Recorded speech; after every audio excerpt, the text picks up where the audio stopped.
So OSCE is one of those exams that is just the most stressful thing ever. No matter how much you practice, no matter, how much you know and stuff like that, OSCE is just a stress. It's just a shit show sometimes. I've found ways to help me prepare for OSCE and just to help ease my anxiety and stress and stuff like that. So in this video, I hope to share my tips and tricks as to how I got through OSCE.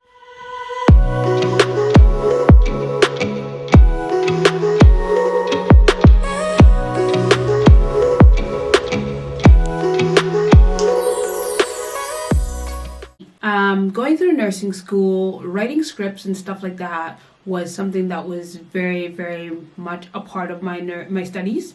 In nursing school in Canada, we do a series of lab exams. So almost with every new skill that we learned, we had to do a lab test, just like OSCE, to demonstrate that we understand how to do this skill and stuff like that. So from there on, I just kind of learned to write scripts as to all the steps I'm going to do, what I'm going to do, how I'm going to do it. And I found that helped me in almost every situation. So when it came to OSCE, why not do the exact same if the concept is the same? So guys, today I hope to share my script, my OSCE script with you guys. Now I will be looking at my computer here and there just because the script is on my computer and I haven't practiced it in a long time, in over, I think, a year. Basically, I don't remember the script, but it helped me and stuff like that. I will share this document on my website as well, this script, if you guys do want to get access to it. With the OSCE, it's really important that you do follow the criteria and you're making sure that you are hitting all the points that they expect of you. So the assessment phase, you go ahead and you declare the scene and you have to say that the scene is safe. Especially if you are in a hospital setting, you have to verbalize that the scene is safe. And then that you would provide privacy and dignity by drawing the curtains to make sure you are not exposing this patient to anybody else. Scene safety in the community setting, when you go to somebody's home, they expect you to also declare that that scene is safe if you do get a community setting situation. So that's where you would state that you are checking for pets, you are checking for children, or you're checking anything that can distract or disturb your assessment with this patient and stuff like that. If you are in somebody's homes, you would want to then draw the curtains at their home just to make sure there's no other person out there lurking and stuff like that. So from there on, once you declare your scene is safe, you are then going to perform your first set of hand hygiene. On this script, there is the steps of all seven steps. So just make sure you're going through that. So that would be your palm to palm, fingers over fingers, in between, just like this. Your thumbs, like that, your wrist and wrist. And also, you don't have to say you don't have to say the thing, but also just making sure that you are doing these steps so that the assessor knows that you are doing them. When in doubt, for me, hand hygiene is something that I just always do after everything. So if you think you don't know when to do it, I would just do it. If you think you have to do it, just do it. I think it doesn't hurt for you to have clean hands and stuff like that. In the script as well, I also wrote the 5 moments where you should be doing your hand hygiene and stuff like that. So then now you've declared your scene is safe and things like that. So this is where you would go and you would enter the patient's room or the patient's home, and that's where you would start to introduce yourself. So I've got a little introduction, and my introduction went something like this. So hello, my name is Gift. I'm going to be your nurse today. I'm going to be the nurse taking care of you today. And I would then go, how would you like me to refer to you? And I asked this question just because sometimes people have difficult names, and then they also have nicknames that they like to be referred to as. So if they say, oh, I'm Bob or Sally or Lily, whatever, so then you use that name that they tell you to refer to them as. That also makes them feel a little bit more comfortable. And then from there on, after you've introduced yourself and you've established the patient's name, it's important to then check their ID. So on their wrist, right, they're going to have an ID badge. So you need to confirm that this is the right patient. If they said their name is Bob, but their full name is actually Robert, then you need to make sure you ask them what is their full name, right? So while I'm checking this ID, I look at the wrist and then I go, can you please confirm your name and date of birth? And then they would go ahead and confirm, my name is Robert, blah, blah, blah, blah. And also their hospital number. Ask them. And while they're saying this, you are looking at their wristband, okay? In the community settings, it says to ask for their address instead. So you would say, can you please confirm your address for me? And then you're also going to be looking at their address from their paperwork while they tell you. At this point, I think it's a really good start to then ask for allergies. So that's where you would then check for allergies and you say, are you allergic to anything? And then if so, can you tell me the reaction that you get when you take blah, blah, blah? So if they take penicillin, for instance, can you tell me that reaction and what happens when you take penicillin? And then that's where you say, okay, great. Thank you so much for providing me this. Are you currently on any medications that I should be aware of? And then they might give you a list. They might just say, oh, just this and that, so just check on that. And then you say, great, thank you so much for that. So then you go on to now ask, how are you feeling? And this question, and then also you can also ask, what is the reason that you're in hospital today? Or what brings you to us? Or what brought you in today? These things. So you're getting a little bit more information.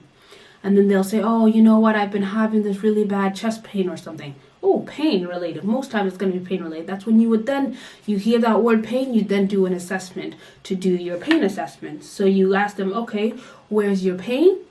Where is it currently? Or are you currently experiencing any pain? And then if so, where is it?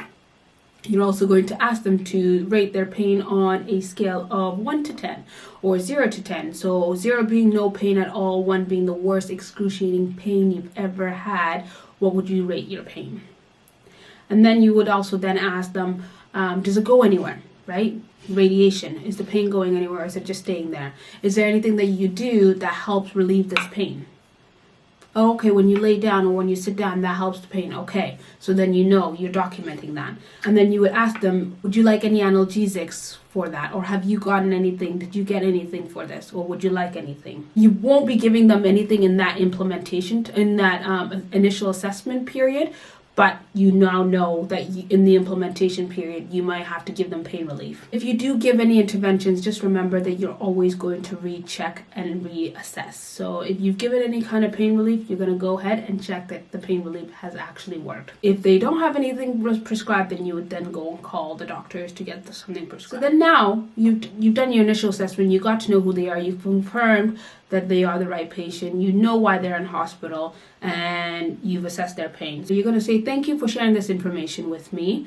So now I'm going to check your vital signs and your observations. Is that okay with you? So you're always making sure, no matter what you do, you always say, is that okay with you?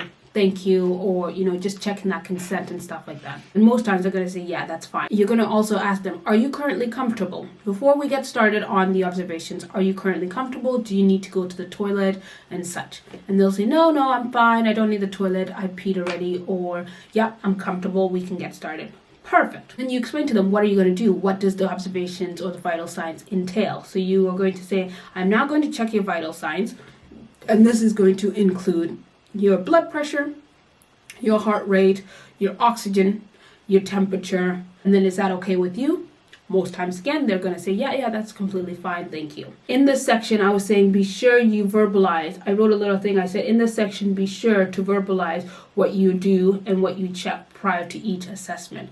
So this is in regards to your blood pressure, all of your vital signs. Make sure you're verbalizing what you are doing, and then also what you are finding and what you are checking.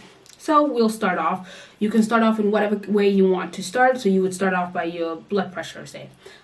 So on here, I've started off with blood pressure. So you're going to say, in regards to the blood pressure, I'm going to ask them, is there a specific arm you would like for me to use? They're going to say, no, not really. This one's fine. Perfect. So they give you your right one. Their right one. You're going to assess that arm just to make sure there's no trauma or anything that would prevent you from using that arm. If they have a cannula on that arm, you don't use that arm. Okay? OSCE purposes, don't use that arm if they have a cannula. If they've got a lymphedema wristband on that arm, so is it a yellow wristband? Or I think sometimes it's a yellow wristband, I'm not too sure. You don't use that arm as well, okay? And then you're going to also ask them, hey, can you just make sure your legs are uncrossed? Because that affects the blood pressure. Then you're going to say, you're just going to verbalize that I'm going to choose the appropriate cuff size.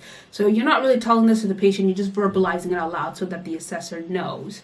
So that you're going to choose the appropriate cuff size, and you're going to make sure that it's 2 to 3 fingers above the brachial artery, right? So this is what you're verbalizing to the assessor, I'm going to make sure that the blood pressure cuff is 2 to 3 fingers above the brachial artery. And that it's not too tight as well, because when you have really tight blood pressure cuffs or really loose blood pressure cuffs, it changes what your reading is going to be. And then you're going to document. The next part you're going to do, or that I've gone through, would be your heart rate and your respiration. So these two you always assess together. So we don't want to tell the patient that we are assessing their respiration rates. So you're going to go ahead and you're going to start off by assessing the heart rate. So you can go ahead and count the pulse here for about a minute.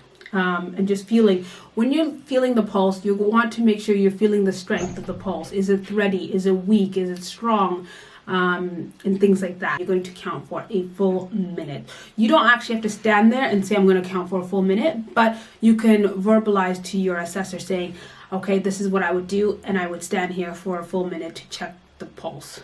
And then they'll most likely just be like, okay, fine, the pulse is blah, blah, blah.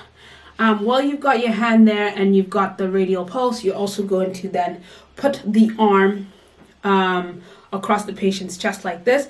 And now you're going to be watching for abdominal movement, or you're going to be watching for them moving as they breathe.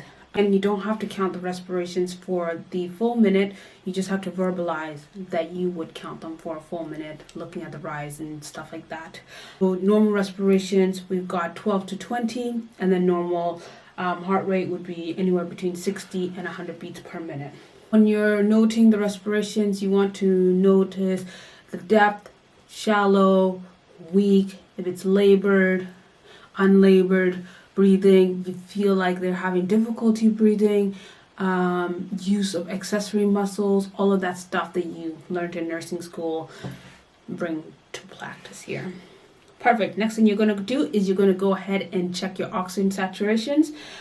So with the oxygen saturations, because you're going to be putting the probe on their finger, this is where you would then just check their cap refill as well. So to check cap refill, normally you would grab one of their fingers and squeeze it for about 5 seconds, and then you release.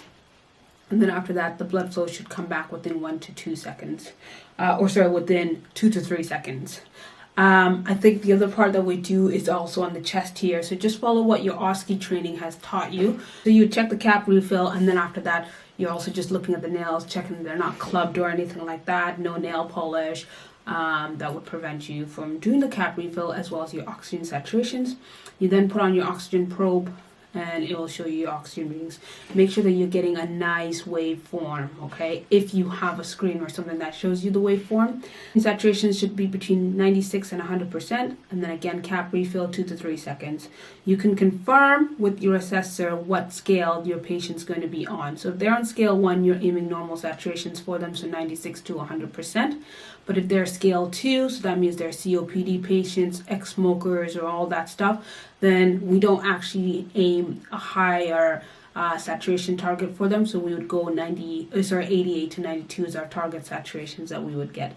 So just make sure you're asking your assessor that. You can also pick some of these up in your initial assessment when you get to read about the patient. If it says that they're a smoker or an ex-smoker, or if they have COPD, you can pick that up, but then confirm with your assessor. Also, make sure during this part you're checking if they are on any oxygen support. So if they're on any nasal cannulas or nasal specs, face mask, non-rebreathe, venturi mask, all of that, you need to be noting that, because that then also gives them a point on the news chart, depending on what kind of additional support for oxygen they have. I'm going to go ahead and check temperature. So then with the temperature, you're going to be using an ear probe. So you're going to just make sure you verbalize that you are going to be using a disposable ear probe. You're going to check and ask the patient if they have any kind of trauma to the ear. And then also you're going to assess that part as well. You're going to assess the ear for any redness, swelling, or any kind of hearing aids as well. Because if they do, you might have to remove it or do the other ear. Side note here to the assessor, you're going to say that you would check for all these things, no discharge and all that. And you're going to check the temperature. So temperature would be normally around 36.1 to 38, but 38 would be more like your low grade, looking like fever and stuff like that. Then that's the end of that assessment. Then at the end of the assessment, you are then going to take a moment to tally up your news score. And once you tally up your news score, you're then going to come to the patient and say, hello, blah, blah, blah. So this is your current news score. So according to the news chart, it's then going to tell you how often you need to reassess them. So if they are using, say, a 3, you're going to maybe assess them in an hour or something like that. So just check the news chart anyways. Then you just tell them, I will come back in an hour, or I'll come back in about 4 hours, however long your news says you need to come back. Also, you want to let them know not to wait till you next come back. So just say, in the meantime, if you do experience any changes in your condition, please do let me know and I'll come back and assess sooner. That's your basic vital signs and your observations that you're going to check. Make sure you're picking up on certain cues. And also on their bedside tables while you're in the assessment, they might have some hearing aids there.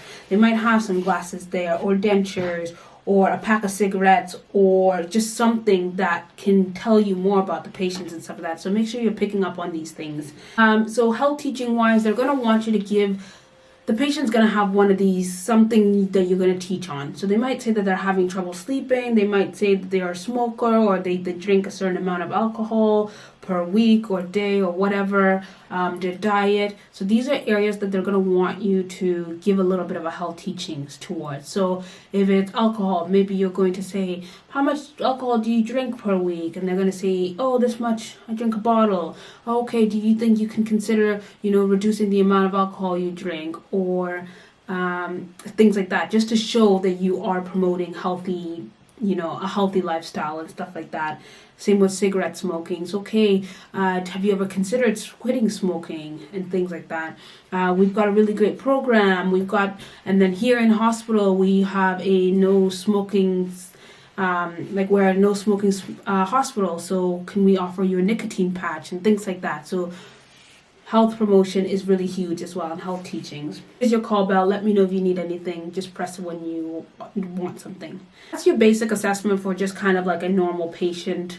If you do have neurological, like patients with neurological deficits or neural problems, then you need to be doing their vital signs. But then you've also got to do their GCS. You're going to also be checking their perla or pupils. So you're going to make sure that their pupils are equal and reactive to light and stuff like that. So that's where you take that pen light, and you shine it in their eyes, on both of them.